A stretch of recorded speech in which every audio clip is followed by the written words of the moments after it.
반갑습니다. 만화쌤입니다. 오늘은 건설공사 토목의 취업과 미래 방향, 협력업체, 하도급 전문건설에 대해서 알아보겠습니다. 이 협력업체와 하도급 이 전문건설이 뭐냐면요. 이전 영상에서 발주처에서 어떤 공사를 확정하고 입찰 공고를 내면 그게 낙찰이 되고 시공회사가 결정이 되는데, 이 시공회사와 계약을 체결하고 실제 공사를 진행하는 회사를 협력업체 또는 하도급 업체라고 합니다. 전문 건설업체는 조금 다른 성격인데 특정 분야의 기술을 가지고 있는 업체를 전문 건설업체라고 합니다. 이 전문 건설업체는 발주처와 직접 계약을 하거나 시공사와 계약을 하는 두 가지 방법을 모두 할 수 있기 때문에 이번 영상에서는 이 세 가지를 동일하게 보고 설명을 드리겠습니다. 화면을 보시면 아시겠지만 전문 건설업체는 발주자와 일반 건설업체와 다 따로따로 이렇게 계약을 할 수 있어요. 그래서 하도급 업체가 될 수도 있고, 하도급 업체가 협력업체니까 될 수도 있고, 발주자에 직접 도급을 받아서 이렇게 공사를 할 수도 있습니다. 그래서 이렇게 보면 시공사겠지만 또 이렇게 시공사로 와서 하도급 업체로 갈 수도 있는 거죠. 그래서 전문 건설업이라고 이렇게 규정돼서 나와 있습니다. 단편적인 예를 들자면, 도로가 파손돼서 긴급으로 하는 포장 공사의 경우에는 이 발주자가 시공사와 계약을 해서 또 하도업체를 계약하고 이렇게 해서 공사를 하면 시기가 너무 많이 소요되기 때문에 발주처에서 포장 면허를 가지고 있는 업체를 바로 계약을 하면서 빠른 조치가 되는 거를 사례로 예를 들 수 있고요. 고속도로, 국도 같은 도로공사 현장에서 교량도 만들고 터널을 뚫고 할 때, 이 발주자가 한 회사를 이렇게 선정을 해서 하지만 실제로 이 전문건설업, 교량을 전문으로 하는 업체, 터널을 전문으로 하는 업체, 이렇게 여러 군데의 전문건설을 가지고 있는, 면허를 가지고 있는 업체를 이 시공사에서 정해서 발주를 주는 하도급 계약을 하는 것을 또 전문건설업에서 하고 있습니다. 그래서 발주자에서 직접 가거나 시공사에서 하도급 계약을 하는 것을 이렇게 구분할 수 있는 것이죠. 아파트 같은 경우에도 우리가 늘 주변에 보면 있는 레미안 아파트라든가 롯데캐슬 이런 것들도 메인은 시공사지만 실제 그 동마다는 다 각각의 회사들로 되어 있어요. 한 회사에서 전부 다 하지 않습니다. 동마다 나눠주거나 도로 따로, 동 따로 이런 식으로 구분하거나 이런 식으로 해서 발주가 이루어지고 있어요. 이 전문 건설업의 영업 범위를 보면 다음과 같은데 좀 길기 때문에 짧게 좀 보겠습니다. 전문 건설업은 집안 조성 포장 공사업, 실내 건축 공사업, 금속 창호 지붕, 조립 공사업 이런 식으로 해서 이 안에서 또 업무 분야가 세분화되게 토공사, 포장 공사, 보링 및 그라우팅 파일 공사라고, 이 업무 내용은 이제 그거의 예시니까 한번 보시고, 요 분야에서 전문 건설업이 나뉘는 거예요. 그래서 집안 조성 포장 공사업을 가지고 있으면서 토공사가 면허가 있어야 공사를 할 수 있는 것이죠. 그런 식으로 나눠져 있는 게 조경도 있고 철근 콘크리트도 있고 구조물 해체도 있고 상하수도도 있고 철도, 철강, 수중, 승강기, 가스 난방업 이렇게 종류가 생각보다 많습니다. 이 종류가 많은데 한 업체가 한 가지만 할 수 있는 게 아니고 기술자를 가지고 면허의 조건이 되면 이 한 업체가 세 가지를 다 할 수도 있고 이 면허 내는 거에 따라서 7, 8개까지도 낼 수가 있어요.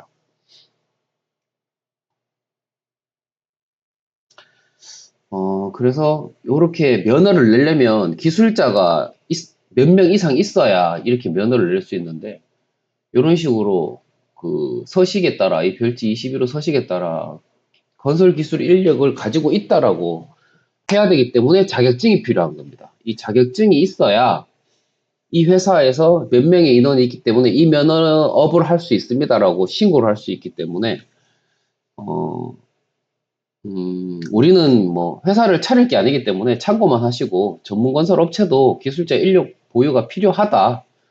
요렇게 알고 계시기 바랍니다.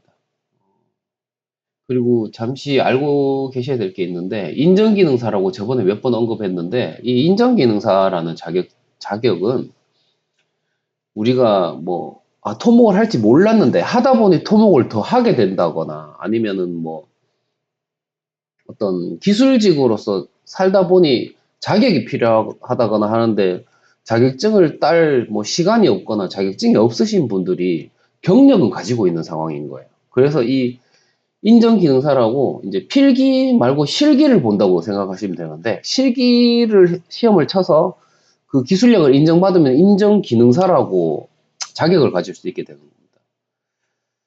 뭐 현장 실무자라고 보시는 게 좀 편하겠죠. 그래서 요거는 이제 그렇게 인정받아서 인정기능사라고 그 일전에 기능사가 15점짜리였는데 인정기능사라고 제가 10점이라고 말씀드린 부분이 있습니다.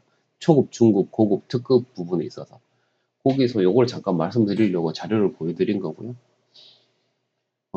우리 이 협력업체, 하도급, 뭐 전문건설업체는 공통적인 업무가 있습니다. 요게 이제 주로 현장에서 이루어지는 공통적인 업무인데 공사 착공을 하게 되면 현장 답사하고 그다음 공사를 하기 위한 도면 검토하고 그다음 현장에서 실제 일을 하기 위해서 측량 기준점을 확인하고 그다음에 이 공사 금액이나 이 범위에 따른 예정 공정 어디부터 먼저 공사를 할 건지 어떻게 마칠 건지에 대해서 공정표를 작성하고 그 공정표에 따른 장비 인력을 또 운영할 계획을 세워야 됩니다.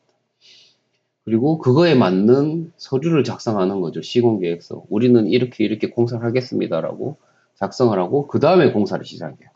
요게 공사 착공 단계, 처음 단계에서 이렇게 시작을 하고 이 현장 공사는 이제 이 모든 게 현장 공사라고 얘기를 하는데 이 현장 공사는 생각보다 업무가 좀 많아요. 이게 이렇게 많이 있는데 뭐 이렇게 인력 관리, 장비 관리 뭐 이렇게 쭉 있는데 이걸 혼자 하면 절대 못하죠. 요거를 협력업체 또는 하도급업체, 전문건설업체가 나눠서 합니다. 뭐 소장님 계시고 뭐 부장님 계시고 그 다음에 나 있고 밑에 뭐 주임 있고 이런 식으로 네 분 다섯 분이서 이 실무 업무를 분장을 맡아서 나눠서 하니까 요런 업무가 있구나라고 보시면 되고 다만 이제 우리가 공사에서 이 실무 업무를 담당하게 되기 때문에 필드에서 직접 뛰어야 하고 현장에서 주로 근로자나 장비를 상대로 일을 추진하다 보면 문서 업무를 할 시간이 좀 부족한 편입니다. 뭐 시공사보다 상대적으로 적은 인원으로 현장과 서류 업무를 해야 되기 때문에 처음에는 업무량이 생각보다 많아요. 근데 이게 현장에 익숙해지고 나면 좀 나아집니다. 뭐 간단하게 이 시공 관리라는 것은 공사를 하기 위한 관리입니다. 뭐 측량이라던가 뭐 기준틀을 맨다거나 이런 식으로 공사를 하기 위해서 처음에 뭐 우리 고기 구울 때 초벌 한다는 식으로 이렇게 현장에서도 초반 작업을 먼저 해놔야 되는 게 시공 관리고요. 인력 관리는 뭐 말 그대로 노무비 근로자들 일을 하면 돈을 줘야 되니까 노무비 같은 거 작성하고 지급하고 장비도 마찬가지죠. 장비는 우리가 생각하는 굴삭기, 뭐 지게차 이런 것들이 덤프 트럭 이런 것들이 장비인데 이 장비 효율이나 뭐 운반 일하는 거에 대한 것도 일하는 거에 대한 것도 관리를 해야 되고 이분들 돈을 주는 것도 관리를 해야 돼요. 근데 인력이랑 장비랑 구분을 하는 이유가 인력은 농업이라고 회사에서 측정된 사람들에게 주고 세금을 떼는 개념이면 이 장비는 각각이 사장님이기 때문에 그 장비 남바 이름으로 세금 계산서가 발행됩니다. 그래서 장비 대금을 지급하게 되는 거라서 별도의 관리가 필요하고 근로자 퇴직공제는 인력 관리에 포함되는 것이고 이 일일 장비 송장 관리는 장비에 연결돼 있겠죠. 오늘 일했는 기록을 가지고 월로 돈을 끊어줘야 되기 때문에 이 관리가 필요합니다. 자재 관리는 시공 관리와 연결돼서 필요한 자재를 반입해서 일을 시켜야 되고요. 안전 관리는 우리가 당연하게 사고를 방지하기 위해서 관리해야 되고 유관기관은 도로공사를 하려면 경찰서에 협의를 봐야 되고, 또는 어떤 허가 확인을 하기 위해서 이 땅을 우리가 건드려도 되는지 안 되는지 확인을 하기 위해서 발주처랑 협의를 해야 되고, 뭐 전신주나 또 우리가 사고 때 병원이라든가 이런 것들을 협의가 필요하고요.